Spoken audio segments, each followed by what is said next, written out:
In December 2016, the world was shaken by a heartbreaking story that unfolded live on social media. A 12-year-old girl named Katelyn Nicole Davis from Cedartown, Georgia, took her own life in front of a live audience. Her story is one of pain, resilience, and a cry for help that went unanswered. This is the tragic tale of Katelyn Nicole Davis, a young girl who deserved so much more.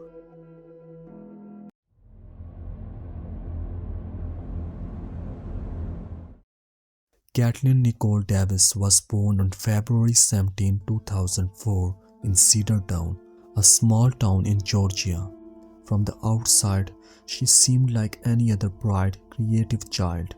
She loved music, writing, and spending time with her siblings. But behind her smile was a life filled with turmoil and pain. Katelyn's childhood was far from easy. She grew up in a broken home where instability and neglect were a constant presence.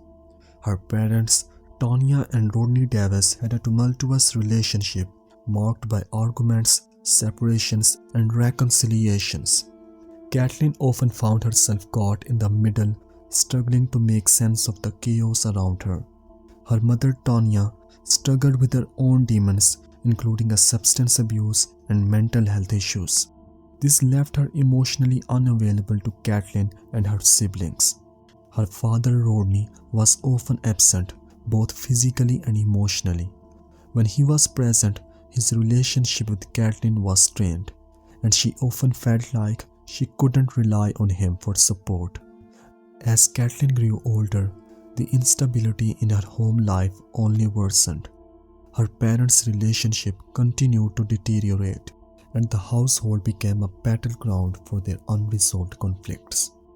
Katelyn, being the oldest of her siblings, often took on the role of caretaker, trying to shield her younger brothers and sisters from the chaos. But in doing so, she neglected her own needs and emotions. In her writings, which she shared online, Katelyn opened up about the emotional and physical abuse she endured.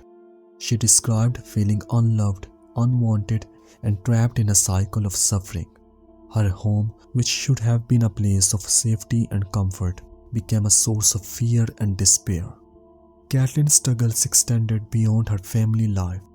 At school, she was bullied by her peers who targeted her for being different. She was a sensitive and introspective child, and her creativity made her stand out in a way that drew both admiration and cruelty. The bullying only added to her feelings of isolation and worthlessness.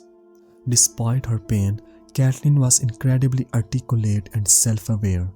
She turned to writing as an outlet, pouring her heart into poems, journal entries, and social media posts. Her words were raw and unfiltered, offering a glimpse into the mind of a young girl who was crying out for help. In one of her posts, she wrote, "I'm just a kid. I shouldn't have to worry about being hurt or feeling unloved. But here I am, carrying the weight of the world on my shoulders." Katelyn's pain was compounded by the fact that she felt unheard. She reached out to teachers, counselors, and even authorities, but her pleas for help were often dismissed or ignored. In a system that was supposed to protect her, Katelyn found herself falling through the cracks. The breaking point came when Katelyn's mother moved out of the family home, leaving her in the care of her stepfather. Katelyn's relationship with her stepfather was strained, and she often felt unsafe in his presence. She confided in friends and online acquaintances about the abuse she was experiencing, but no one intervened to protect her. As the months passed, Katelyn's mental health continued to deteriorate. She began to self-harm as a way to cope with her overwhelming emotions. In her writings, she described feeling like a burden to those around her and believing that the world would be better off without her. Katelyn's final days were marked by a sense of desperation. She felt trapped in a life that offered no escape, no relief from the pain she was enduring.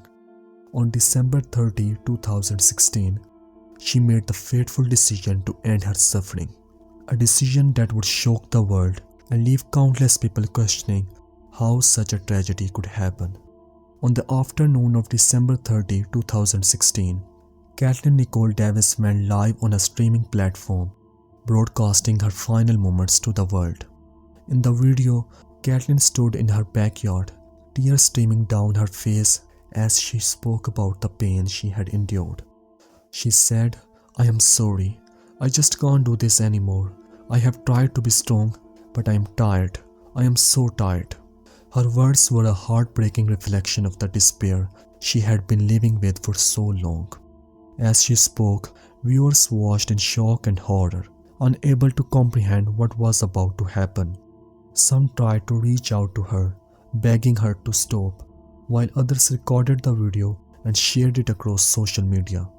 For a few agonizing minutes, there was silence. Then the unimaginable happened.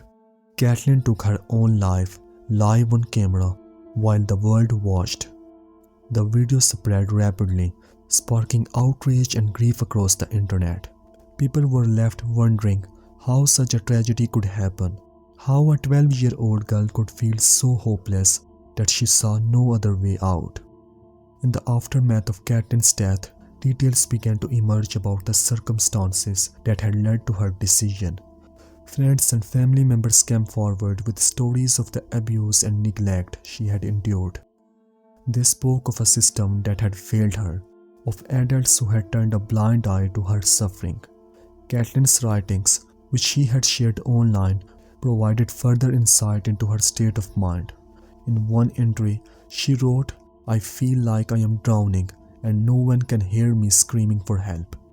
I just want someone to love me, to see me for who I am and not what they want me to be." Her words were a poignant reminder of the power of compassion and the difference it can make in someone's life. Katelyn's story is a tragedy, but it's also a call to action. A reminder that we all have a role to play in ensuring that no one feels as alone as she did. The video of Katelyn's final moments was eventually taken down from the streaming platform, but not before it had been viewed and shared thousands of times. The footage sparked a wave of grief and outrage, with many people calling for better mental health resources and more effective systems to protect vulnerable children. Katelyn's family was left to grapple with the loss. Her mother, Tonya, expressed deep regret and sorrow, acknowledging that she had failed to protect her daughter. Her father, Rodney, struggled to come to terms with what had happened, questioning whether he could have done more to help Katelyn. In the weeks and months that followed, Katelyn's story became a rallying cry for mental health awareness and child protection. Her writings were compiled into a book titled The Life of Katelyn Nicole Davis, ensuring that her voice would not be forgotten. Memorials were set up in her honor, and her story was shared widely as a cautionary tale of the consequences of neglect and abuse. Katelyn's death also prompted a closer look at the systems meant to protect children like her. Many people questioned why her cries for help had gone unanswered and why no one had intervened to protect her from the abuse she was enduring. Her story highlighted the urgent need for better mental health resources, more effective child protection services, and greater awareness of the signs of abuse and neglect.